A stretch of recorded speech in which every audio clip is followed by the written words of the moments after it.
Well, the truce is over. The fighting between Israel and Hamas is back, and so is the nightmare for innocent civilians. Israel says that it's using QR codes now and interactive maps to tell Gazans where to go. Remember, cell service and electricity are sparse there. National Security Council spokesperson John Kirby was asked on Friday about the number of civilians who have already died since bombing resumed in Gaza, and he would not say if the Biden administration has seen more deliberate targeting from Israel.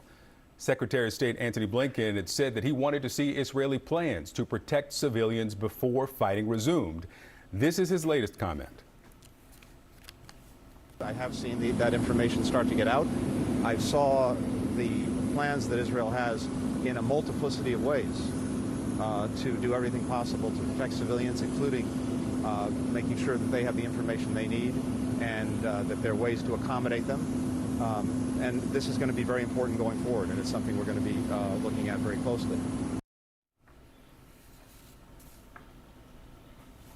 All right, now the U.S. is watching, but is there anything more that the U.S. could be doing? One option is adding conditions to any aid that the U.S. provides to Israel. Some Democratic senators support it. House Republicans do not. Now, plenty of House Democrats oppose it too, including Congresswoman Debbie Wasserman Schultz of Florida. She is on the House Appropriations Committee, and she joins me now. It's been a while since we have talked, so it's good to have you on the show, Congresswoman. Congratulations on your new show. Thank you very much. I want to join you. Thank you. So let's start with why you oppose putting some conditions on the multi-billion-dollar package that Israel will most certainly get. Well, Victor, I think it's important that we understand here that this is not a situation where we don't have the ability to communicate with Israel. They are a close ally, among our closest. Our intelligence and military leadership are sitting together with Israel side by side every day. That communication is ongoing at the highest levels, all the way up to President Biden. And we are working with them to make sure, as they are already prioritizing minimizing civilian casualties, it's Hamas that is putting civilians in harm's way, embedding themselves and their headquarters underneath hospitals and UN facilities. And I mean, that's where the accountability should lie, and making sure that Israel can bring their hostages home and Hamas release them and make sure that they can eradicate the terrorist threat is what the priority is. Conditioning aid is not something you do in an emergency situation with an ally. So you are right that the civilians in Gaza would not be in this position. The estimated more than 14,000 who have been killed since October 7th would not be dead if not for the October 7th attack. But if the point that you're making is that the U.S. has been sitting side by side with Israel since the start of this, well, since October 7th, I understand that, but since the start of this, there have been those 14,000 plus killed. There have been, according to UNICEF, 5,300 children killed. So if it did not influence their decision of targeting before the truce, why are you confident that there will be anything different now as they move into the south? Victor, first of all, Israel is held to a much, much higher standard when at war than any other country on earth. And they have specifically, nearly exclusively in a wartime, made sure to notify and communicate in advance with civilians, particularly in this very urbanized environment, that they should get out of harm's way. Hamas, the terrorist organization that puts them in harm's way, prevents them from getting to safety. And this is a very dense urbanized area in which Hamas has not actually spent the funds that they have to protect their civilians.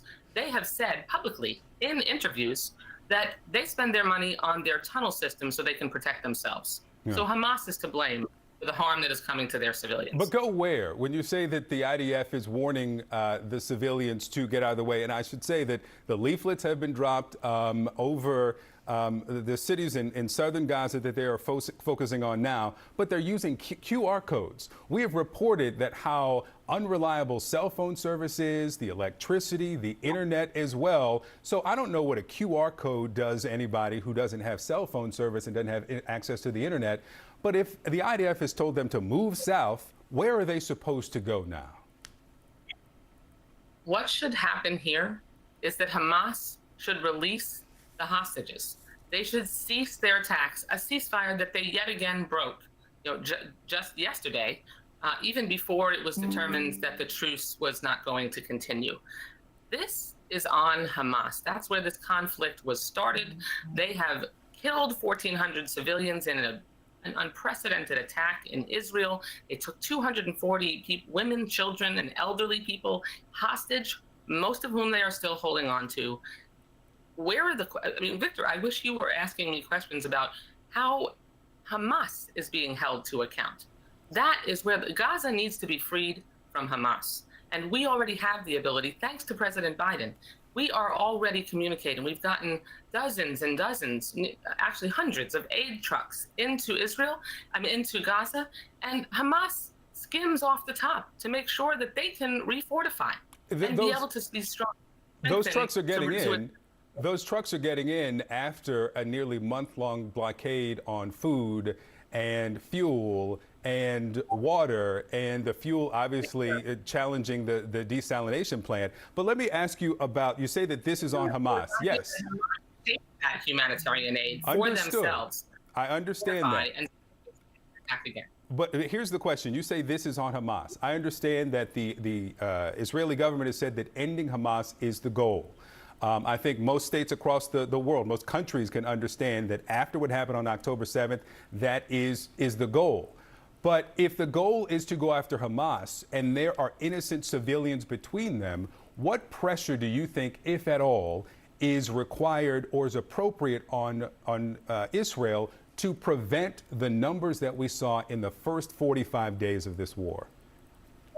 We are, with Israel, effectively communicating that it is essential that they minimize civilian casualties. The Palestinian civilians that have been killed as a result of Hamas's brutality is devastating. And but if we they already don't, have the then what? ability. If they don't, then Well, what? If isn't- there's no consequence and Congress is not going to put any conditions on the aid, and this is not advocacy, I'm just saying, what then is the consequence for Israel?